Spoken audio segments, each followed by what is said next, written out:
Sino ba itong beneficiary ni Kalingap Rab na tinatapatan ng bahay ni Viency? Yan ang atin nang malalaman na ngayon mga Kalingap. Maalala.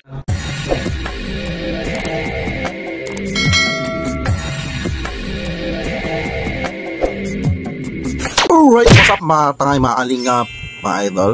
Welcome back, this is my YouTube channel, Katangay PLC. Sa mapagpalang araw mga tangay, mag-reaction tayo for today. Alright, what's up mga tangay, welcome back, this is my YouTube channel, Katangay PLC. Sa mapagpalang araw mga tangay, mga Kalingap. Alright mga tangay, mag-reaction tayo for today dito sa kay Kalingap Rab. At sama ng Kalingap, Kuya Bal Santos Matubang. Kung hindi ka pa nakasubscribe, isubscribe natin, panoorin natin, like and share natin. Andun, skip ads. At kay Ate Edna, kung hindi ka pa nakasubscribe, isubscribe natin, panoorin natin, like and share natin. Andun, skip ads. At kay Kalingap Rab, kung hindi ka pa nakasubscribe, isubscribe natin, panoorin natin, like and share natin mga vlogs. At kay Kalingap Ido, dito sa IG nga tayo reaction. At sa aking munting YouTube channel, kung hindi ka pa nakasubscribe, mag-subscribe ka na para update sa mga upload reaction ko tulad ganito. At sa hindi ka pa nakapalo sa Facebook ko, Katangay PLC, at ipipage ko Katangay PLC 2.0. Nag-upload din ako dyan mga Kalingap, mga idol. Mag-love shoutout sa ipipage ko sa mga followers dyan, supporters. Wait lang kayo sa update sa money. At so kay Ka-Business Official, kung hindi ka pa nakasubscribe, nag-reaction din ako dyan sa Ninong ni Kalingap Rab at kay Papa Dins TV. Reaction din ako dyan. So alright, balik tayo dito sa reaction na natin. Sino kaya itong dating beneficiary ni Kalingap Rab tinapatan ang pabahay niya kay Bibi Viency? Ito, tara, samahan nyo ko, panoorin natin at gawa natin ng reaction mga Kalingap. Dating beneficiary ni Kalingap Rab tinatapatan ang bahay ni Viency. Grabe naman, mansyon rin ang bahay. Magandang araw sa inyong lahat mga Kalingap. Sana'y hindi nyo po makalimutan na mag-like sa video na ito. At paunawa, tapusin muna ang kabuuan ng video na ito mga Kalingap at para malaman ang nilalaman nito. At maraming salamat po mga Kalingap sa pagpatuloy na pagsuporta, lalo na kay Kuya Bal Santos Matubang at kay Ate Edna Vlogs at Kalingap Rab. Maraming salamat po. Pabahay ni Kalingap Rab kay Viency. Tinatapatan ng dating beneficiary niya. Mansyon rin ang bahay ngayon. Grabe naman yan, pero bago dito, tinapatan ang pabahay ni Kalingap Rab. Kahit siguro X, hindi natin alam. At sino ito, hindi natin din alam. Kaya na lang viewers, di ba? Comment nyo lang sa comment section kung sino dating beneficiary ni Kalingap Rab ay tinapatan ang pabahay ni Kalingap Rab kay Bibi Viency. So, pero huwag lang nating pangunahan na siraan dahil yan, may mga supporters din. So, na lang, mapupulabog naman, mag-create na naman yan ng issue, di ba? Tuloy natin. Ang mga Kalingap ay pag-usapan muna natin ang patungkol. At least dating beneficiary ni Kalingap Rab ay nagkaroon siya ng pabahay, may blessing pa rin. Pero huwag niya kalimutan, nanggaling siya sa beneficiary ni Kalingap Rab, di ba?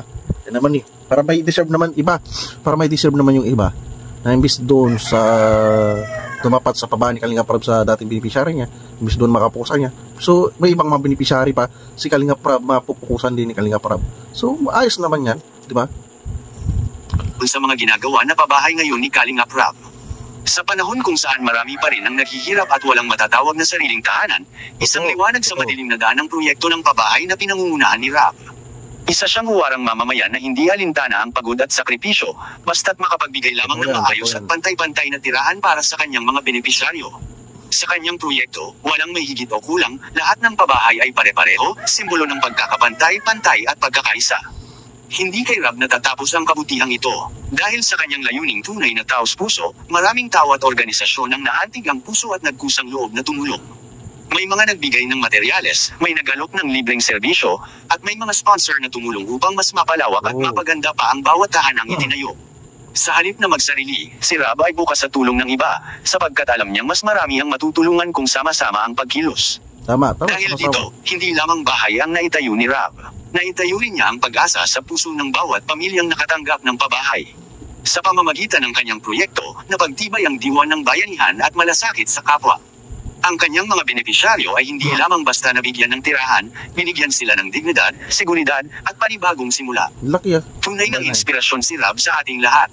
Naway dumami pa ang mga tulad niya, mga taong ang puso ay para sa kapwa, at ang hangarin ay ang makataong pagunlad ng bawat isa, pantay-pantay, at puno ng pag-asa, subalit hindi niya naiiwasan na may mga tinutulungan si Kalingap Rab na aalis talaga at hihiwalay sa kanyang timat. Sa bawat hakbang ng pagtulong, may kasamang pag-asa, hindi lamang para sa mga natutulungan, kundi pati na rin sa tumutulong. Tama. Isa sa mga institusyong naging tulay ng biyaya sa maraming Pilipino ay si RAB, Regional Assistance Beneficiary, na sa loob ng maraming taon ay walang sawang nagbigay ng suporta sa mga nangangailangan. Mga kalingap, mga katay, mga idol. Hindi lang pa ba yung inaano ni Kalingap Rab, schoolar, may allowance pa. So sa ka pa nakita dyan mga tayo, isang ordinaryong vlogger, katulad ni Kalingap Rab, ni Kuya Abal, na gawa nila yan dahil sa mga supporters, bonus na yung sponsor na patuloy pagtangkilik natin sa mga vlogs nila, pag like and share andon ni skip ads. So napakaswerte na mga beneficiary mapili nila Kalingap Rab, di ba? Mapabayan, schoolar, maging model pa, di ba? Ito na natin.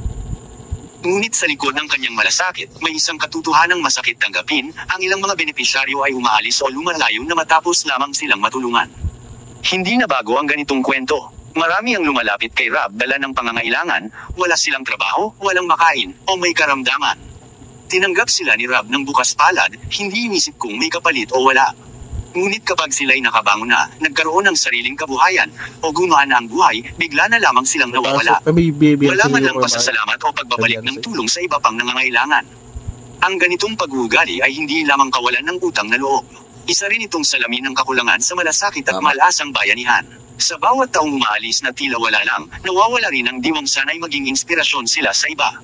Masakit para sa tulad ni Rab, na ang tanging hangad ay makita silang umasenso at sana, balang araw, ay maging katuwang din sa pagtulong sa iba. Tama. Ngunit hindi rin dapat mawala ng pag-asa si Rab. Sa bawat isa mang nakalimot, may mga taong nananatili, tumutulong kahit pa hindi obligasyon, nagbibigay pabalik hindi dahil sa utang, kundi dahil sa puso. Dito umiikot ang tunay na diwa ng pagtutulungan.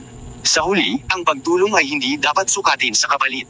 Ngunit ang pagpapakita ng pasasalamat, kahit sa simpleng paraan, ay tanda ng pagkatao at pagkilala sa kabutihang loob. Sana'y dumami pa ang mga benepisyaryong hindi lamang tumatanggap, kundi natututo ring magbigay. Dahil ang tunay na tagumpay ng isang tulong ay makikita. Makakalingap mga tayo mga idol, si Bibi Beyonce, kung may sobra sila, may binibigay nila ito sa kapitbahay, sa mga kamag-anak niya rin, inabahagi niya rin. So, tuwa rin si Kalingap Rab, hindi rin inaano to ni Bibi Beyonce. Na-proud si Kalingap Rab na nasa vlog naman yan, mga Kalingap mga tayo mga idol, na mga guys, na binibanggit ni Bibi Beyonce, kung may sobra sila, ay binibigay sa mga kapitbahay, sa mga kamag-anak. Siyempre deserve din na makatikim o matulungan. So yan ang gusto ni Kalingap Rab, beneficiary, na kusa lang na i-share ang binigay ng Team Kalingap sa kanila. So natutuwa si Kalingap Rab dyan, sabi wow, so yung sobra ay sinishare ng pamilya ni Bibi Beyonce. So ganoon sila Bibi Beyonce, hindi nila sinasarili yung blessing ng galing sa Team Kalingap. Hindi sa dami ng natanggap, kundi sa kung paano ito naipasa sa iba. At sa kabilang dako naman mga Kalingap, sino ba itong beneficiary ni Kalingap Rab na tinatapatan ng bahay ni VNC? Yan ang atin nang malalaman na ngayon mga Kalingap. Maalala natin na si Rina mga Kalingap isa sa pinabahayan ni Kalingap Rab doon sa barangay nila kasama ang kanyang lolo Nestor, ngunit ngayon ay may isang grupo na pinapabahayan na naman ngayon si Rina ng bagong bahay at nagkakahalaga rin ito ng milyon. Marahil nakita nila na ang pabahay ni Kalingap Rab kay VNC na halos aabot ito ng 4 na milyon kaya naggawa rin sila ng pabahay kay Rina na umaabot rin sa milyon. So doon, alright, naano natin. So hindi ako nag-create dito ng issue. So dati rin ako nag-reaction kay Bibi Rina, dating beneficiary ni Kalingap Rab. So at least ay naano nila, nagkaroon ng issue yan Kalingap mga tayo, yung pabahay na hindi matuloy-tuloy. Pero at least natuloy na rin. At congratulations pa rin kay Bibi Rina. At may mga supporters din ako yan ni Bibi Rina nagdikit sa akin. So may kalab shoutout. So pa hindi dito kay Kariit o idadawit dito si Bibi Rina. So inaano ko lang na kung i-congratulations natin at deserve din ni Bibi Rina. Kasi yung dating pabahay nila Kalingap Rab doon sa Lolo Nestor ay hindi gusto na ma-sponsor, gusto bigyan ng sariling lupa at bahay si Bibi Rina na sarili talaga. So at least natapos na rin at nagawa. So hindi naman tingin ko doon sa pabahay ni Bibi Rina, hindi nila pinagkumpara dahil hindi pa tayo ang bahay ni Bibi Beyonce. Hindi ko kinampihan doon na ay pinaplano na rin na vlog yun ni Kalingap Rab.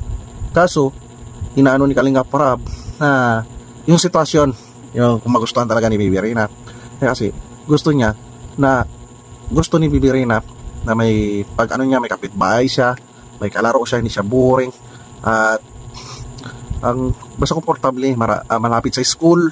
Yun ang ay nano ni Kalinga Prab, kaso hindi yun natuloy, Kalinga Patay, dahil yun na nagkaroon ng issue, pero at least natuloy pa rin. Congratulations kay Bibi Rina, may sarili na siyang bahay.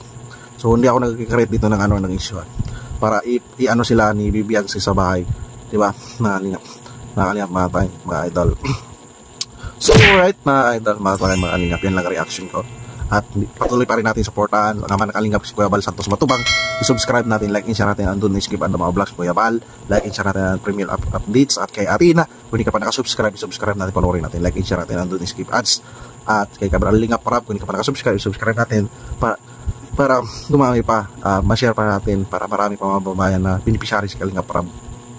Don't skip ads. At kay Kalingap Ido na business official, reaction din ako dyan, Papadins TV. Kung hindi ka pa nakasubscribe sa aking munting YouTube channel, mag-subscribe ka na dyan para update ka sa mga upload reaction ko sa Facebook ko, Katay PLC. Magpalo ka na, FB page ko, Katay PLC 2.0. Magpalo ka na rin, manihan ako dyan. So nag-upload reaction din ako dyan. So antay-antay lang ka dyan, mga guys. So alright, mga time, maraming salamat sa panonood at pag-like and share sa mga upload reaction ko. See you sa next reaction ko. Maraming salamat at lagi tayong mag-ingat, mga time. I just bye, thank you.